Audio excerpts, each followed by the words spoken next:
பொழுதிலும் கூட இது வானத்தின் வாசல் ஊழியத்தின் மூலம் உங்களை சந்திப்பதில் கர்த்தருக்குள் மிகுந்த சந்தோஷம் அடைகிறேன். என்னை விசாரிக்கிறவர் யார்? எனக்கு நியாயம் செய்கிறவர் யார்? நான் திக்கற்றது போல தவித்து கொண்டிருக்கிறேன். ஒருவரும் என்னை விரும்பாமல் எல்லாரும் என்னை ஒதுக்கி தள்ளினது போல் ஓரமாய் கிடக்கிறேன். என்னுடைய காரியமெல்லாம் தோற்று போய் கிடக்கிறது. நான் பிரயாசப்படுகிறேன், ஓடுகிறேன், ஜெபிக்கிறேன், ஆராதிக்கிறேன். ஆனாலும் என் வாழ்வில் எந்த ஒரு மாற்றத்தையும் காண முடியவில்லையே. ஆறுதல் சொல்லுவதற்கும் தேறுதல் சொல்லுவதற்கும் என் காரியத்தை விசாரிப்பதற்கும் ஒரு நபர் இல்லையே என்று ஏக்கத்தோடு கண்ணீரோடு தேவனை நோக்கி பார்த்து கொண்டிருக்கிறீர்கள் அல்லவோ? உங்களை பார்த்துத்தான் ஆண்டவர் சொல்லுகிறார், நான் உங்கள் காரியத்தை விசாரிப்பேன் என்று. இன்றைய காலை பொழுதில் ஒவ்வொரு குடும்பங்களையும் பார்த்து ஆண்டவர் வாக்கு கொடுத்து கொண்டிருக்கிறார். இன்றைய காலை பொழுதிலும் கூட ஆண்டவர் நமக்கு தரக்கூடிய நல்ல வார்த்தை என்னவென்றால், சங்கீதங்களின் புஸ்தகம் 68ஆம் சங்கீதம் 5ஆம் வசனம் இவ்வாறாக சொல்லுகிறது, தேவன் திக்கற்ற பிள்ளைகளுக்கு தகப்பனும் விதவைகளுக்கு நியாயம் விசாரிக்கிறவருமாய் இருக்கிறார். வசனம் இவ்வாறாக சொல்லுகிறது, தேவன் திக்கற்ற பிள்ளைகளுக்கு தகப்பனும் விதவைகளுக்கு நியாயம் விசாரிக்கிறவருமாய் இருக்கிறார். ஆண்டவர் குடும்பங்களை பார்த்து சொல்லுகிறார், யார் உங்களை கைவிடப்பட்டு நீங்கள் ஒதுக்கப்பட்டு இருக்கிறீர்களோ அந்த ஜனத்தை விசாரிக்கிற தகப்பன், ஆறுதல் சொல்லக்கூடிய தகப்பன், நியாயம் செய்கிற தகப்பன் நான் உங்களோடு கூட இருப்பேன் என்று இன்றைய காலை பொழுதில் ஒவ்வொரு குடும்பங்களையும் பார்த்து ஆண்டவர் வாக்கு கொடுத்து கொண்டிருக்கிறார். திக்கற்ற பிள்ளைகளுக்கு அவர் தகப்பனாய் இருக்கிறார். ஒதுக்கப்பட்ட பிள்ளைகள், வேண்டாம் என்று தள்ளப்பட்ட பிள்ளைகள், ஆறுதல் தேறுதல் இல்லாமல் அலைந்து திரியக்கூடிய பிள்ளைகள், இந்த பிள்ளைகளுக்கு தேவன் சொல்லுகிறார், நான் ஆறுதல் செய்யக்கூடிய தகப்பன், நான் அவர்களுக்கு தகப்பனாய் இருக்கிறேன். உலக தகப்பன் உங்களை வெறுத்து ஒதுக்கி இருக்கலாம். உன்னுடைய காரியத்தின் நிமித்தம், உன்னுடைய சூழ்நிலைமையின் நிமித்தம், உன்னுடைய பேச்சு நிமித்தம் நீ வேண்டாம், நீ இதுக்கெல்லாம் லாயக்கில்ல, நீ உதவாக்கரை, நீ பிரயோஜனமற்றவன் என்றெல்லாம் சொல்லி உலக தகப்பன் உன்னை ஒதுக்கி வைத்திருக்கலாம். ஆனால் பரம தகப்பன் சொல்லுகிறார், நான் உங்களுக்கு தகப்பனாய் இருப்பேன். யார் உன்னை ஒதுக்கினாலும் நான் உன்னை ஒதுக்காத தகப்பன், நான் உன்னை வெறுக்காத தகப்பன். என்னிடத்தில் அன்பு, பாசம், நேசம் அனைத்தும் என்னிடத்தில் இருக்கிறது. நீங்கள் தவித்தவர்களாய் நின்று விடாதபடிக்கு, திக்கற்றவர்களாய் திணறிக் கொள்ளாதபடிக்கு என்னிடத்தில் வருவீர்களே ஆனால், என் சமூகத்தில் வந்து அமர்ந்து கொள்வீர்களே ஆனால், என் பாதபடியில் உட்கார்ந்து கொள்வீர்களே ஆனால், உங்களுக்குண்டான ஆறுதலையும் தேர்தலையும் கொடுப்பதற்கு நான் சர்வ வல்லமை உள்ள தகப்பன் என்று இன்றைய காலை பொழுதில் ஆவியானவர் குடும்பங்களை பார்த்து ஆவியானவர் வாக்கு கொடுத்து கொண்டிருக்கிறார். ஒரு தகப்பனுக்கு 2 பிள்ளைகள் இருந்தார்களாம். ஒருவன் தன் சொத்தை எல்லாவற்றையும் கேட்டு வாங்கி கொண்டு தூர தேசத்துக்கு போய்விட்டான். தன்னுடைய சொத்துக்கள், ஆஸ்திகள், பணம் எல்லாவற்றையும் வேசிகளிடத்திலும் மற்ற நபர்களிடத்திலும் செலவிட்டு அவனுக்கு ஆகாரம் இல்லாமல் இருந்தபோது பன்றிகளுக்கு கொடுக்கக்கூடிய தவிடை சாப்பிடுவதற்கு போன போதிலும் அவனுக்கு தவிடு கூட கொடுக்கவில்லை. அவனை எல்லாரும் ஒதுக்கினார்கள்.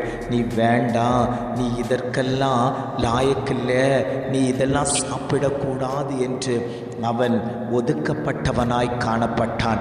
அப்பொழுதுதான் அவனுடைய உள்ளத்தில் ஒரு எண்ணம் வந்தது, என் தகப்பனாரிடத்தில் அத்தனை செல்வங்கள் இருந்த போதிலும் எல்லாருக்கும் எல்லா நன்மைகளும் செய்து கொடுத்தாரே, நான் இன்றைக்கு எல்லாவற்றையும் இழந்து வந்து நிற்கிறேன். என்னை என் தகப்பனார் ஏற்றுக்கொள்வாரா?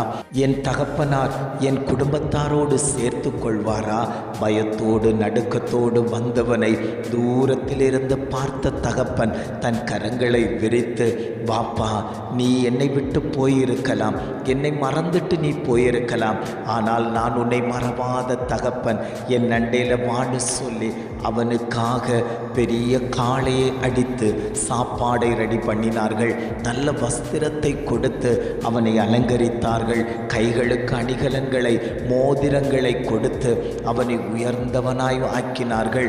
ஆண்டவர் சொல்லுகிறார், இதே போலத்தான் நீங்கள் என்னை ஒரு காலத்தில் உதறி தள்ளிவிட்டு போயிருக்கலாம், நானே எல்லாம் பார்த்துடலாம், நானே எல்லாம் செய்திடலான்னு சொல்லி என்னை விட்டு நீங்கள் தூரம் போயிருந்தாலும் ஆண்டவர் சொல்லுகிறார், என்னிடத்தில் நீ வரும்போது நான் உனக்காக நான் எதிர்பார்த்து கொண்டிருக்கிறேனப்பா.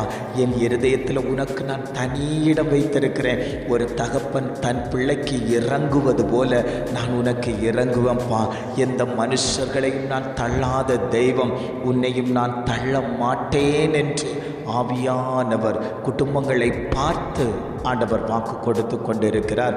அந்த தகப்பன் தான் சொல்லுகிறார், நீ என் பிள்ளை, என் இரத்தத்தால் கழுவப்பட்ட பிள்ளை, உன்னை நான் விலைக்கிரயமாய் பெற்று வைத்திருக்கிறேன். உன்னை நான் விட்டு விடுவதற்கல்ல, உனக்குண்டான மேன்மைகளை தந்து உன்னை நான் உயர்த்துவதற்கு சித்தமுள்ள தகப்பனாய் நான் இன்றைக்கு உன்னோடு உலாவிக் கொண்டிருக்கிறேன். மகனே, நீ என்னை விட்டு ஒருபோதும் தள்ளி போய் நிற்காத.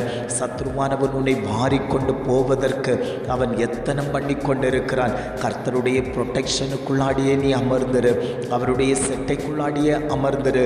எப்பொழுது இந்த செட்டை விலகும், எப்பொழுது நீ வெளியே வருவாய் என்று கர்ச்சிக்கிற சிங்கம் போல எவனை விழுங்கலாமோ என்று வகை தேடி சுற்றி திரிந்து கொண்டிருக்கக்கூடிய பல சிங்கங்கள் உனக்கு முன்பாக இருந்து கொண்டிருக்கிறது. ஆவியானவர் சொல்லி கொண்டிருக்கிறார், நீ பாவத்தை தேடி போகாத, அசுத்தத்தை தேடி போகாத, நீ தேவனுக்கு கீழ்ப்படிந்து ஆண்டவருடைய வார்த்தைக்கு கட்டுப்பட்டு அவருடைய சமூகத்திலே அடங்கி இரு. உன்னை நான் ஏற்ற காலத்தில் உயர்த்தப் போகிறேன். உனக்காக நான் நியாயம் விசாரிக்கப் போகிறேன். உனக்கு நான் ஆறுதல் தரப்போகிறேன். உனக்கு நான் தேர்தல் தரப்போகிறேன். உலக தகப்பன், உலக பெற்றோர், உலக நண்பர்கள், உலக சொந்த பந்தங்கள் எல்லாரும் உன்னை ஒதுக்கி வைத்திருக்கலாம். உனக்கென்று ஒரு பெயர் சூட்டி உன்னை ஊரமாக தள்ளி வைத்திருக்கலாம். ஆண்டவர் சொல்லுகிறார், அதை எல்லாவற்றையும் நான் மறக்கிற தகப்பன், அதை எல்லாவற்றையும் நான் நினைவு கூறுவதில்லை.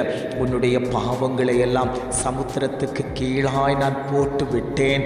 நான் உன்னை மன்னிக்கிற தெய்வமாய் உன் மத்தியில் நான் இருந்து கொண்டிருக்கிறேன். மகனே, நீ பயப்பட வேண்டாம். கர்த்தர் சமூகத்தில் வந்து அமர்ந்து கொடுப்பாயானால் உன்னுடைய வாழ்வு மேன்மையாயிருக்கும் என்று இன்றைய காலை பொழுதில் ஒவ்வொரு குடும்பங்களையும் பார்த்து ஆண்டவர் வாக்கு கொடுத்து கொண்டிருக்கிறார். ஜெபிக்கலாமா? அன்பின் பரலோக பிதாவே, இந்த காலை பொழுதுக்காக நாங்கள் உம்மை துதிக்கிறோம், ஸ்தோத்தரிக்கிறோம். ஆண்டவரே, இந்த காலை பொழுதிலும் கூட ஆண்டவர் எங்களுக்கு தந்த நல்ல வார்த்தைகளுக்காக நாங்கள் உமக்கு நன்றி செலுத்துகிறோம். ஆண்டவரே, இந்த வேளையிலும் கூட ஆவியானவர் எங்களுக்கு தந்த நல்ல வார்த்தை, தேவன் திக்கற்ற பிள்ளைகளுக்கு தகப்பனும் விதவைகளுக்கு நியாயம் விசாரிக்கிறவருமாய் இருக்கிறார் என்று சொல்லப்பட்ட அழகான வார்த்தை. எங்களுக்கு விசாரிக்கிற ஒரு தேவன் உண்டு. அவர் பரலோகத்தில் இருந்து எங்கள் காரியங்களை விசாரிக்கிறதற்காக நாங்கள் உமக்கு நன்றி செலுத்துகிறோம். ஆண்டவரே, திக்கற்ற பிள்ளைகளாயிருந்த எங்களை தேற்றுகிற தெய்வம், நான் உங்களை திக்கற்றவர்களாய் விட்டேன் என்று சொன்னவர் இன்றைக்கும் எங்களோடு கூட இருந்து எங்களை வழிநடத்தி கொண்டு போகிற மேலான கிருபைகளுக்காக நாங்கள் உமக்கு நன்றி செலுத்துகிறோம். ஆண்டவரே, நீர் பெரிய காரியத்தை எங்கள் வாழ்க்கையில் செய்து விட்டதற்காக நாங்கள் உமக்கு நன்றி செலுத்துகிறோம். இதை கேட்டுக்கொண்டிருக்கக்கூடிய ஒவ்வொரு குடும்பங்களையும் கர்த்தர் தகப்பனாயிருந்து அந்த குடும்பங்களை வழிநடத்தும்படியாய் நாங்கள் ஜெபிக்கிறோம். எங்களை தாழ்த்தி தருகிறோம். துதிக்கன மகிமை எல்லாம் உமக்கே செலுத்துகிறோம். மீட்பர் இயேசுவின் மூலம் ஜெபிக்கிறோம் ஜீவனுள்ள நல்ல பிதாவே. ஆமென், ஆமென்.